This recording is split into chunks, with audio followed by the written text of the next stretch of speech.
ñoo ngi lay nuyu di la dalal jàmm fii ci mission permanente bu Sénégal ci New York di nuyu aussi sa conseiller bi nga àndal muy sama xaritu benn bakkan parce que yàgg nañu lool depuis les années 80 muy Serigne Jigal di la gërëm ci ñëw bi nga ñëw di ñu seet si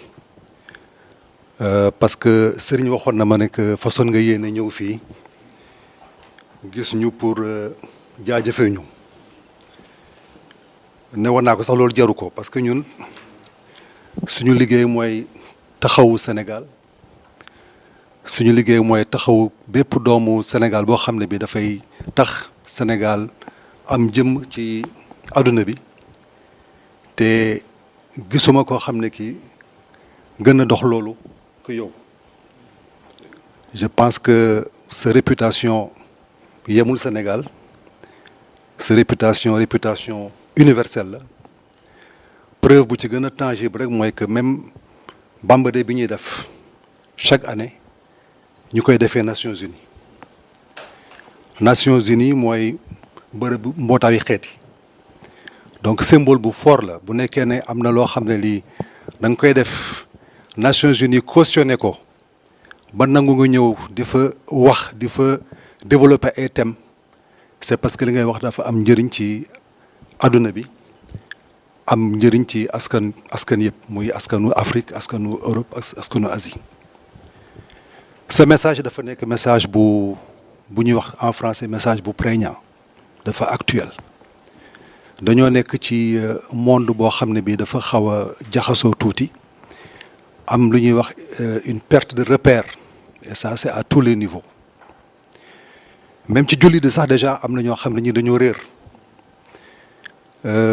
tooxi doon yi ñuy gis at yi passé ak décade ak décennies yi passé yëpp c'est parce que ñu réer ñoo koy doxal te réer boobu aussi il est toujours bon que ñoo xam ne ñi bu ñu nekk ci lëndëm mbaax na toujours ñu yore lampe wala ñu yore torche leeral te yow rôle boobu ngay jouer donc da nga nekk une fierté pour nous da nga nekk vraiment une source aussi d'inspiration non seulement pour ñun ñi nekk Afrique mais aussi ñi nekk à l'extérieur je pense que parole bi ngay véhiculer buñ ko dégloo doxal ko je pense que jàmm dina dox ci réew mi ci àdduna bi te foog naa ne loolu la Antonio Guterres yëg loolu la gis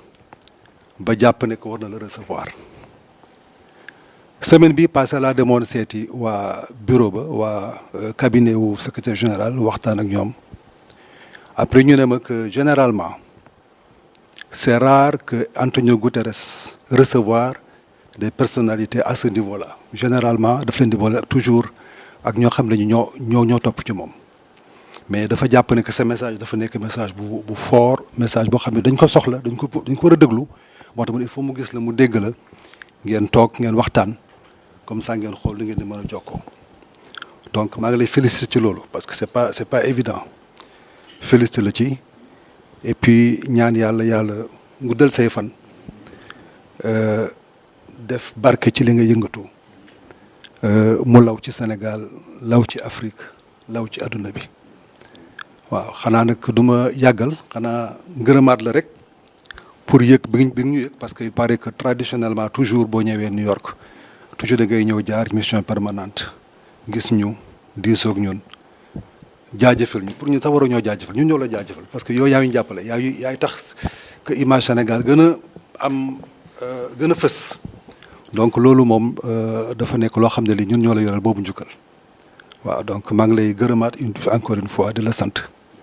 di la nuyu ci tuuru personnel bi fi teew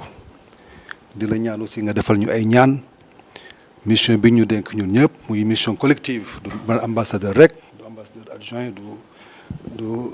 chef du bureau militaire ñun ñëpp mission Sénégal la ñuy doxal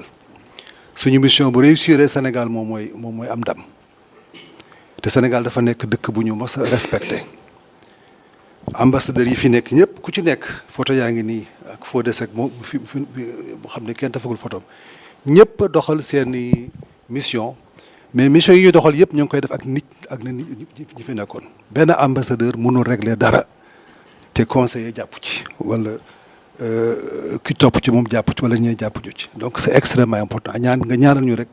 yàlla defal ñu jàmm ak déggoo yàlla defal ñu ndam ci li ñuy yëngatu ngir Sénégal am ndam ngir li ñu bëgg ci fii ci suñu mission bi mën a sotti loolu laa bëggoon wax sëñ bi di la gërëmaat encore une fois. jërëjëf bisimilah rahmaani rahim kon monsieur le ambassadeur maa ngi lay nuyu di la gërëm di la ndokkeel tamit ci li ngay soog a ñëw fii wala li nga fi soog a ñëwaat parce que defe naa ne xam nga fi di nuyu tamit ñi nga xam ne yëpp yéen ay liggéey te ñu ci bari tamit ni nga ko waxee bu ma masaan ñëw danaa ñëw fii ziar leen ngir li nga wax ndax da nga fi ngeen fee nekkal pour sunu réew kon defe naa ñun tamit bu nu xamee lan mooy loolu suñ fi ñëwee bu ngeen nu ko mayee war nañoo ñëw toog ak yéen ñi ngi lay nuyu bu baax di la ndokkeel niñ ko waxee di la ñaanal yàlla di ñaanal ñi nga xam ne ñoo la jàppale te ni nga waxee ne ñi fi jaar ñëpp it ku fi ñëw yéen a koy bokk wante njiit it dafa am solo ki nga xam ne moo jiitu am na ay qualité yoo xam ne bu fekkee am na ci moom ñamu jiite ak ñamu nekkal dañ koy sawar te li nga ci wax daf ci nekk mooy li nga wax ne du kenn rek yow yaa man kon dafa mel ne kon ñii da nga leen a def ne sa bopp loolu tamit mooy li nga xam ne mooy tax ni ngeen ko bëggee yàlla noonu la koy mën a defee ndaxte yàlla moom yàlla la moom ñun ñëpp ay jaamam lañu daf ñoo bind ngir ay sunu bopp rek la wax nañ ne sax dafa wax ne dafa ko bind ngir jaamu ko waaye jaamu goo xam ne moom du ko jariñ dara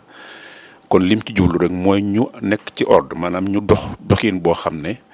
day tege ci yoon rek loolu la ci jublu yooyu itam ñu di la sant bu baax du tey ndax nekk nga fi jamono yu yàgg waaye ba nga fi nekkee boobu tamit jamono yooyu yëpp it mësuloo changé ci doxin ak ci waxin ak ci sa comportement ak ci nga baal ma baatu comportement parce que dëgg la baat boobu am solo la sax waaye léeg-léeg waaye liñ ci jublu rek mooy doxin bi nga xam ne moom ngay dox ñun tamit nga nuyul ñu bu baax président parce que tamit loolu tamit li ñuy bañ koo amee moom yàgg na du wax lu am la tamit loo xam ne du léegi xëy na yéen diplomate ngeen ay loolu lii seen rôle mooy lu defal Sénégal ak fu mu jëm waaye tamit toujours ki jiitu tamit nañ ko waxee rek la dafay am solo ci nun tamit ñuy bàyyi xel ci la nga xam ne moom la ñuy seq ak moom ndax tamit bu fekkente ne la nga bëgg xam na ko ndaxte lii nga wax yépp dafay encourager nit ndax tamit nit ki nga xam ne dafa bëgg a def dara wala mu bëgg a doon ki dara ki nga xam ne wóor na la ne kii waxu la wax bu neex wala même bu la ko waxee tamit yow na nga koy déggee mooy daf la war a soññ kooku tamit dafa bokk ci li nga xam ne moom itam daf ci bokk di ñu ko def kon tamit yow tamit loolu ak ñi nga xam ne yéen a nekk yépp xam nañu loolu bu baax xam nañ ne fii du fu yomb du xam-xamu kese doy na fi du dara du amul lu fi doy li fi gën a am solo lépp dafa nekk yoo xam ne ay yu bari lay doon yu daje yu bari yooyu yu daje nag léeg-léeg dañuy wax ne nit du mat mais lan mooy mat parce que mat mooy ni ñuy waxe yàlla mënoo xam li mu yàlla la rek mu jeex wante mat nit mooy seet li nga xam ne bu manqué ci nit bu doon benn rek boo amee lépp sax te loola manqué nit ki mën na tuuta mat kon nag bu fekkente ne yàlla def na la nga am sa gëm-gëm am sa pas-pas am sa xam fi nga jëm xam li ngay def loolu lépp boo ko dajee ca dëkk yu mel nii fokk yaakaar naa ne danañ mën a xam ne sa réew ay valeur moo fa gën a am importance parce que Sénégal wax nga ko dëkk bu ndaw la wante valeur yi mu am ak fi mu egg ci àdduna bi bu doon alal rek wala daraja rek wala ay kooku defe naa du sori noonu mais la ko fay eggale mooy yéen ñi nga xam ne yéen ko fi nekkal ci biti ñu respecté leen ñu lu bari ndax lii nga wax ci audience bi dëgg la xëy na wante yéen ci yéen la jaar ndax ñun bu doon ñun xëy na duñ mën a dëkki kon nag na ngeen def tamit ba ñooñu yombal leen loolu ba ñun tamit loolu ñu yombal ko loolu tamit ñun da ngeen ci am cër boo xam ne fokk ñu xam ne loolu tamit ci yéen la kon daal li am solo mooy sunu ñëw fii dañ ko war a def parce que da ngeen a nekkal ci liggéey bu jafe da ngeen a nekkal sunu réew te gisuñu ci dégguñu ci lenn nit ndax ñiñ fi gisit comme ni nga ko xamee ñoo daan ànd dem département d'État ba nga fa nekkee comme ambassadeur lañ fa daan wax it damay wax nga ñëw ndax damay wax ne ñun lu ñu nekk ci ay réew yu ndaw comme am nañu ay valeurs yoo xam ne du ñu dem fenn di waxu caaxaan wala ñu dem di wax sunu bopp mosuñu fa toog defe naa wax fa lu jëm ci sunu bopp lépp lu ñu fay wax rek te loolu lépp liñ ci jublu rek mooy lu nu ñàkk solo fu nu taxaw rek ñu xam ne ñun sunu réew rek la ñu amal moom rek moom moo nu yitteel loolu tamit ngeen di ñu ci encouragé waxtu bu nekk saa bu ñu la gisee muy ba nga nekkee fii ak ba nga nekkee Japon ak ba nga fi nekkee nekk lépp mosul sa kàddu mosul la te loolu ñun dañu may wax ne am na ñoo xam ne bu ñu la waxee wax bu xaw a neex mën nga ko jàpp rek comme wax mais am na ñoo xam ne bu ñu la ko waxee da nga war a defaruwaat xam ne ñii dañ la soññu mais bu ko jàppee muy lu neex parce que tamit duñu wax pour wax rek ñun tamit loolu la ñuy gisee ba suñu ñëwee fii suñu la gisee toujours rek dañuy am mbégte dañ leen di kon tamit yéen ñi nga xam ne tamit yéen fi nekk ñu ngi leen di gën a ñaanal bu baax parce que kenn ku ci nekk xam nañ ne rôle am ngay joué parce que ndax tamit du lu yomb dara lu fi jàdd ci loo xam ne lu dul noonu la duñ wax ambassadeur duñu wax ke mais Sénégal lañu wax kon tamit bu fekkoonte ne mel ngeen neneen nit day jafe ci moom wante day jafe ci nun ñi tamit nga xam ne nun ay citoyen rek lañu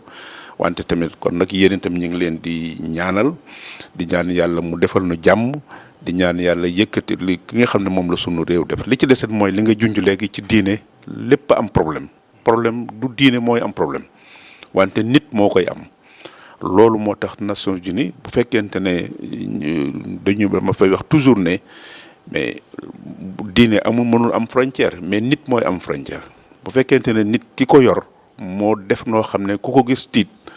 ku ko gis xalaat ne dëppawul ak diine parce que diine yàlla moo ko jox nit kon juumte mënu ci am mënul am lu lënt mënul am lu bon mënul am lu ñaaw wante nit ki koy yanu bu koy joxee wala bu ko joxewul wala mu doxee ko loolu mooy tax toujours muy ñaaw mais ñun nag yàlla dimbale na sunu réew loolu daf ci am ndax li ko defit mooy mag ña nag kilifa yi mag ñu di mag yi ñag ma ci fa nekk nga xam ne dañu jël diine gëm ko parce que dañuy wax ne gëm l'islam ak iman bokkul l'islam mooy li nit ki di def pratique ko ma xam day julli mën na woor mën na nangam mais du ko gëm waaw ñàkk gëm googu nag moo indi problème lu bare boo gisee damay wax sax ne li tax baat bi l'islam sax toujours dañ naa wax islamiste wala muslim yu nangam mais duñu wax mu'min noonu mu'min mooy ki gëm nga xam ne li nekk ci biiram la kooku noonu lay doxee mënu ko ñàkk a def mënul def lu dul noonu mais keneen nag daf ko wax te gëmu ko kooku moo indi problème ci diine moo indi problème ci l'islam moo tax nag toujours dañuy wax ne ñun foog ñu ràññatle culture ak diine dafa am ñoom soo xam ne seen culture buñ xoolee histoire violence moo ca nekk waxrante def lu dul noonu loolu mooy seen culture bi diine ñëwee nag culture boobu dafa ca dugg ba par léeg-léeg sax ba ñun ñi di jàng droit ci diine sax dañuy am problème léeg-léeg ndax day am yoo xam ne comme maa ngi nuyu soxna yi l'islam dafay wax ne boo dikkee fekk ay kilifa di ay nit di nit na yow nga xam ne say doom la ak say jàpp say jigéen ñu jàpp ne jox loxo jigéen nga xam ne ay façon fanatique loolu du nekkul ci diine bu rafet nga dikk fekk ay kilifa toog nga banque sa loxo ñii mën nga leen a jàppe sa ay rakk sa ay doom bu boobaa ab diine amu ci problème waaye boo bëggee jafeel boo xam ne yow gëmuloo ko sax kooku du rafet ci diine yu mel noonu nag dafa nekk ci loo xam ne mooy extrémisme bi ñuy wax mooy jël dara loo xam ne dañ ko war a rafetal nga ëppal ko ba far ki ko bëggoon sax dutu ko bëgg ndax bu ma jëlee loxo léeg-léeg nga def ci mbooloo wax na nga xam ne pour man samay doom lañu wala samay rakk wala samay jigéen jeex na pour man l'islam amul problème boobu waaye lan mooy ñàkk a respecté jigéen parce que jigéen da nga ko war a respecté ci lu dul dara loolu moo tax l'islam dafa jafe pour dégg ko bu baax parce que li ci bari mooy culture yi la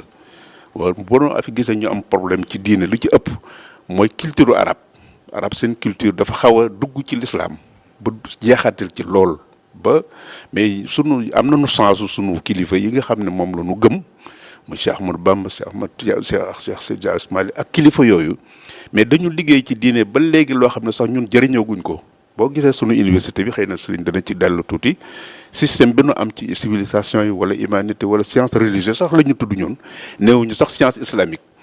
parce que dañu xam ne religion mooy li nga xam ne moo mën a dindi lu bare te boo ko tuddee rek lépp lu baax daf ciy dugg mais boo tuddee islam mën na am kenn ku ko dégg sax islam mën na bañ a dëgg mën na nekk dëgg parce que mooy li nit ki di wone te mën na nekk bañ a dëgg ci moom yooyu yëpp dafa am ay mots yoo xam ne dañ koy utiliser ak lu bari ci diine loo xam ne du diine moo ko def mais culture moo ko def loolu lépp nag ñu ngi kon sunu ñëw fii dafa mel ne ñëw la boo xam ne dañ ko war a def dañ ko war a def ci sunu relation ak yéen wante dañ ko war a def it parce que yéen nu fi nekkal te lu ñaaw it ñun ñëpp lay dal kon nag ñu ngi leen di ñaanal yàlla defal leen jàmm ngeen baal ma àq nag parce que wax ji bari na wante fii suñ fi ñëwee tamit dañuy jàpp ne ñu ngi seen kër rek voilà kon nag yàlla na leen yàlla defal jàmm liggéey bi ngeen di def it ngeen xam ne nii rek la ndax tamit ñun tamit lu ñu doon gis wala ñu di ko ñu yëg ne leneen la tamit dañ koy xam te bu boobaa tamit duñ xam nu ñuy def te lu dal ci yéen dafay dal ci ñun kon yàlla na leen yàlla defal jàmm yàlla na leen yàlla defal ndam moom mi tamit ngeen jàppale ko parce que xam naa sax ne kooku seen diggante la waaye xam naa ne duñ ci am kersa ñun parce que xam naa jikkoom xam naa ci dara te loolu tamit dafa am solo waaye ba tey ñu ngi fàttaliku itam Fodé mi fi nekkoon di ko ñaanal moom itam yàlla defal ko jàmm jërë ngeen jëf asalaamaaleykum wa rahmatullah. balaa maa jox kàddu gi sëriñ comme ça sëriñ bu nekkee am na loo ñu mën a leeralal ci seen yëngatu seen activité nga leeralal ñu mais bëggoon naa aussi balaa booba mottali samay kàddu parce que démb ci guddi rek laa doon jéem a wax ak samay kilifa ñu laaj ma pour que ma jottali seen nuyu muy président Macky Sall ak ministre des affaires étrangères Sidiki Kaba d'ailleurs balaa sax ngeen di ñëw fii lañ jot ay message yu jógee ci Dakar di ñu laaj pour que ñu taxawu leen donc pour dire que li ñuy def lii non seulement suñu mbégte la mais aussi suñu devoir la te dafa nekk loo xam ne lii am nañ ci cofeel am nañ ci sawarte aussi donc sëñ bi président Macky Sall ak ministre des affaires étrangères Sidiki Kaba mi ngi lay nuyu bu baax di la ñaanal jàmm di ñaan yàlla aussi que sa mission bi fii nekk une réussite waaw sëriñ Jigal am na loo mën a bëgg a. asalaamaaleykum wa rahmatulahi taala wa barakatu. Fii ñëw naa fi plusieurs fois j'ai tellement parlé de l'université seulement c'est que li ciy bees léegi rek mooy léegi yegg nañu résolument ci niveau wu licence parce que la démarche de l'université c'était une évolution progressive c'est-à-dire que jógee ci disons des BT dem ci BTS pour dem vers des licences parce que c'était pas évident de venir demander à l'État d'ouvrir une université, disons, d'obédience peut-être islamique, si vous permettez, et travaillant sur la base d'une langue qui n'était pas le français ni l'anglais, qui était l'arabe. C'était pas évident. Mais on a su, disons, avec l'accompagnement de l'État, avec les discussions, convaincre l'État que ses étudiants aussi étaient capables, disons, de suivre n'importe quelle filière et, disons, d'être aussi performants et d'être excellents dans tous les domaines. Parce que tout simplement, comme on l'a toujours dit, ça, je parle sous le contrôle de l'ambassade, bon, parce que je sais qu'il est toujours professeur. Quand on est enseignant, même si on est diplomate. Alors, donc, c'était pas évident de le demander à l'État. Parce que le problème que l'État du Sénégal avait tout simplement, c'est que les gens, ils venaient, ils faisaient ce qu'ils faisaient à côté, sans le contrôle de l'État, et on venait pour dire à l'État, allez-y, reconnaissons cela. Mais l'État avait toujours des difficultés pour dire, maintenant, là, qu'on reconnaîtrait. Mais avec, disons, l'université, on a su montrer à l'État que ces étudiants qui venaient, disons, des Dara, qui faisaient un enseignement en langue arabe, étaient capables, disons, d'être aussi performants que ceux qui ont suivi le cursus normal. Mais Lolo, c'était une évolution. Donc maintenant, l'État ayant compris, l'État a accepté aujourd'hui d'ouvrir au niveau de l'université Cheikh Ahmadou Bamba 11 filières accréditées et reconnues. C'était pas évident, 11 filières. Et que toutes les filières aussi, disons, ce cachet religieux. C'est-à-dire, on va dire licence en sciences religieuses, bon, Lolo. Maintenant, quand les enfants font électromécanique, on dit licence en électromécanique, en sciences religieuses, et spécialité électromécanique. Licence en sciences religieuses, spécialité développement rural licence en sciences religieuses spécialité tourisme religieux noonu lañ koy toppee. c'est pourquoi parce que tout simplement on a voulu l'État du Sénégal a compris aussi que il fallait mu def loo xam ne day nekk un cachet particulier au Sénégal comme nous avons peut-être disons cette approche assez particulière au niveau de l'islam comme vient de dire le Cheikh il fallait ñu def loo xam ne aussi loolu daf ciy feeñ c'est-à-dire donc au finish on aura peut-être un diplomate mais ci diplôme bi dinañu xam ne imam en même temps imam la voilà et le jour où on arrivera à cela mais ça va être important et que loolu dafay nekk une première non seulement en Afrique mais à travers le monde parce que bu demee dans les pays arabes c'est des diplomates comme tout le monde bon ils parlent arabe ça ne signifie pas qu'ils maîtrisent les sciences religieuses ce qui a été disons un fardeau assez lourd que nous avions tous porté bu nit ki làkkee arabe rek ñun on disait que voilà sëriñ la alors que quelquefois il n'était pas plus versé dans ces sciences que nous alors loolu nag sëñ bi da koy dindi donc loolu ça va être une première au Sénégal ça va être une première au Sénégal que ñu am des diplômes reconnus par CAMES par l'ANAQ et tout ça et que ci biir diplôme boobu ñu wane ne jàng nga diine il y a pas de barrière comme le dit le Cheikh parce que diine c'est un savoir-faire c'est un comportement léegi nit ki bu fekkee ne jàng na diine mais man dara dafay tax mu am autonomie et il devient un modèle parce que ban lu di def bon parce que bon yaa ngi def dara da nga ragal ku la jàpp mais kii mën a jàpp dëgg-dëgg mooy yàlla suñu borom bu dee yàlla nga ragal loolu jeex na nga ne sa nekk nga foo mën a nekk yaa ngi xalaat ne am nga quelqu'un qui le contrôle loolu nag boo ko xasee def ci xale bi dafay tax moom mu ragal yàlla benn ñaareel bi tam day xam li muy def ba xam ne bu dajee keneen aussi di waxtaan ak moom kooku du ko mën a influencer parce que bari na loo xam ne excellence mu ngi am gars yi dañuy ñëw wax ba génne li nekkoon sa bopp wala ne lii mooy yoon bi bu fekkee nag léegi yow dëgëroo woon ci diine dafay jafe et que le Sénégal aujourd'hui ba léegi yéen je parle sous votre contrôle parce que vous êtes des diplomates li ñu dimbali ba léegi c'est li fi mag ñi jëmbatoon maintenant le problème maintenant c'est la diaspora c'est-à-dire les enfants qui sont nés ici qui ont grandi dans ces pays-là c'est des Américains mais bu ñu teelul ñëw ci ñooñu jàngal leen ba ñu nekkee des Sénégalais ils peuvent être des Sénégalais oui mais di xalaate neneen imaginez benn affaire amu fi on ne souhaite pas je touche du bois ñu ne voilà c'est un enfant un Fall un Diop un Diagne il est là-dedans mais dafay déteindre forcément sur l'image de ce pays-là donc ñooñu aussi suñu dañuy xalaat ne léegi kër Sëñ Tuubaa yi ñu am fii dañ fa yor yóbbu ay jàngalekat bu ñuy jàng ils seront des Américains oui ils vont suivre tous les programmes ils vont être des Américains à part entière mais mën a am aussi disons ces valeurs là ba wéru ci et que commencé nañ ci am benn génération aujourd'hui mu ngi mooy ndaw Sëriñ Tuubaa yi di nga leen gis jàng nañu ñu ngi ci système bi mais ils n'en sont pas moins disons des Tidianes des Mourides des Khadres des Sénégalais quoi si vous voulez et que loolu daf ci am solo trop tax ñoom ñoo ko bëggal seen bopp parce que xam nañ loolu et que maintenant le défi bi ñuy joxal seen bopp et je vais terminer par là c'est que si Barack Obama a réussi à être le président des États-Unis yóbbaale ne Kenya parce que tout le monde sait que il est d'origine en fait son père est d'origine kenyane mais lan moo tax excellence ñun aussi mënuñu am benn jour quelqu'un au département d'État nga ñëw nuyu ko mu la jaañ et il est secrétaire d'État lan moo tax mënuñu xalaat un Sénégalais avec nos valeurs ak suñu jàmbaar mais nekk président des États-Unis et c'est le prochain défi qu'on va relever ensemble maintenant je vais terminer par dire ku ci ñëw ci yéen Sénégal aussi vraiment war ngeen ñëw xool li ñuy def parce que ku ne ci yéen am na ci xalaat yéen vous avez fu ne dem ngeen fa gis ngeen lu ne nangoonte ngeen ku ne ñëw joxe ci xalaat ne lii bu ñu ko defoon nii lii bu ñu ko defoon nii parce que ñun ñoo ko bokk nañu bàyyi jàpp ne Cheikh Ahmadou Bamba yëfu murid la c'est un patrimoine sénégalais ñun ñëpp ñoo ko bokk ñun ñëpp ñoo bokk El Hadj Malick ñun ñëpp ñoo bokk lépp et que loolu moom la sëñ bi wax léegi ci tourisme religieux bi dañu bëgg képp ku ñëw Sénégal boo ñëwee koo mën a dajal bu la wax ci El Hadj Malick nga mën ko wax mais wax mu ci El Hadj Malick nga jóge Sénégal nga ne non El Hadj Malick jànguma ko mais loolu nañ xalaat jàng nga Victor Hugo jàng kenn rek jàngoo El Hadj Malick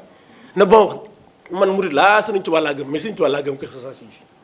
mën nga gëm Sëriñ Tuubaa ba gën a gëm Sëriñ Tuubaa sëtam bi toll alors que mais non kon bu ñu xalaatee ne dañu war a dajal lépp El Hadj Malick ñoo ko bokk Sëriñ Tuubaa ñoo ko bokk ñun ñëpp ñoo ko bokk yéen itam am ngeen seen xalaat ci université bi donc peut-être un jour excellence boo ñëwee nga jaar fa aussi def fa benn message dina tax xale yi aussi gën a bëgg li ñuy def parce que c'est avec vous la ñu mën a am ay modèles yoo xam ne war nañ ko mën a topp pour mën a ne doon ay jàmbaar jërë ngeen jëf. liñ ci dama ci dolli rek tuuti ngeen baal ma mooy fi mu jógee xëy na xamoon nañ ko mooy xam nga ñun depuis 1974 la ñu créé woon Institut Al Azhar mu am élémentaire ak moyen ak seconde ba fi mu ne nombre bi ci nekk ci Sénégal ak yenn dëkki Afrique yi comme Côte d'Ivoire Cameroun mat na 80 800 et quelques yoo xam ne mooy Al Azhar mooy si bi loolu moo taxoon nag ñu daan am ay études bu ñu amee ay baccalauréat d'abord sax loolu jiital nañu sant ci président parce que lu ne def nañ ko ci moom moo reconnaître baccalauréat arabe bi waaw la ko jiitu lu ne wax def nañ ko ci mënuñu koon def mais problème bi ñu amoon sax dama ko doon wax xale yi ne leen diplôme du këyit rek mais diplôme ba la ñu ko reconnaître dañu xam lan mooy diplôme bi même pays arabe ak fu mu mënti doon ñun bokk nañ ci ISISCO sax léegi membre lañ ci waaw ISISCO bokk nañ ci léegi bi ñu defee loolu ñu ne kon nañu li ñu def mais nañu fekki ndax bu fekkee langue mooy différence bi parce que li ngay jàng ci arabe moom ngay jàng ci matière yëpp benn la mais langue bi rek la waaw da ngay jàng mathématique di jàng histoire di jàng histoire lépp da nga koy jàng ci arabe bi mais comme ñun du ñooy arabe lan moo war a tax langue yi nga ci des ñu dem jëli ko loolu moo tax ñu dindi ñu daal di léegi obligation la pour bépp xale ba xam ne à partir de BFM sa première terminale deuxième terminale yi yëpp da ngay gën a maîtriser langue arabe langue français bi ak langue anglais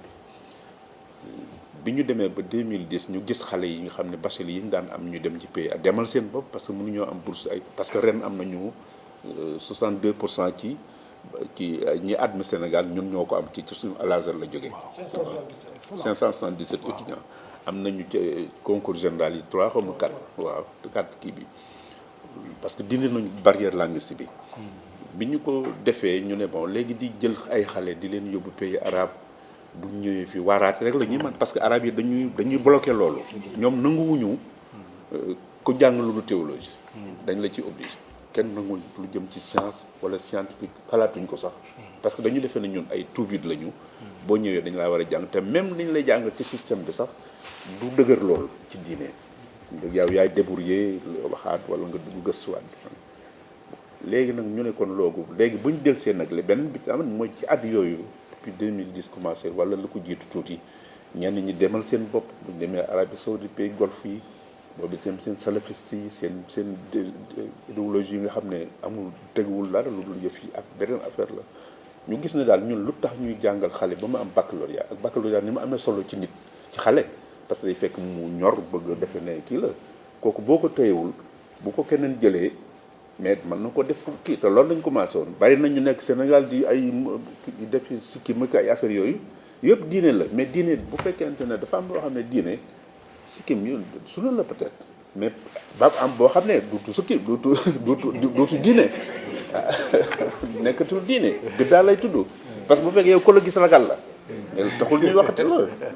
am na yoo xam ne sax damay wax sama doom yi yenn xale yi foofu mën ne mbaa du chinois yi ñooy monté léegi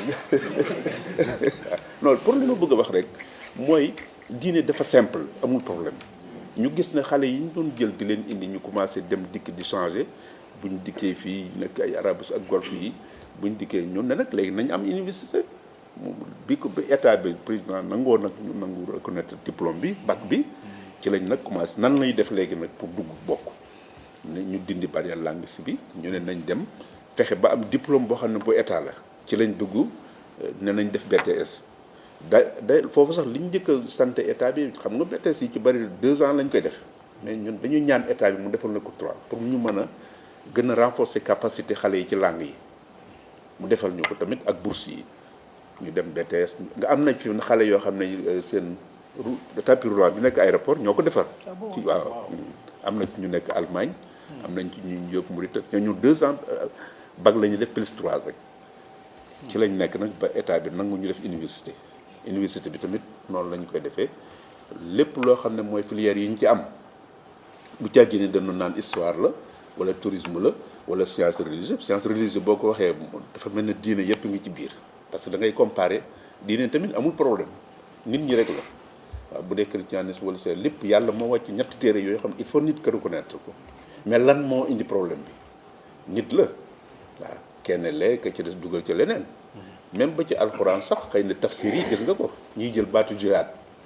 di ko firee tooñ daanaka tooñ lañu koy firee ndax nit ku toog nga dikk bombardé ko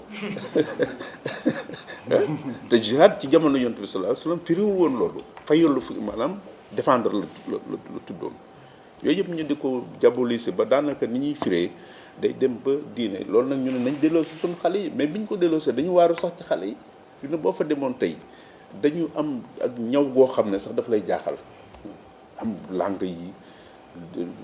parce que ñun amuñu woon ay li ñuy tuddee ci bac ay D wala S wala nangam amuñu woon yooyu kii ku am bac rek am nga bac mais foo ci orienté nit rek mu dem voilà ñi ci orienté yëpp dañu loolu lépp dafa loolu ci lépp ci liggéey bi la bokk voilà loolu ci tamit kii la waaw loolu daal mi ngi.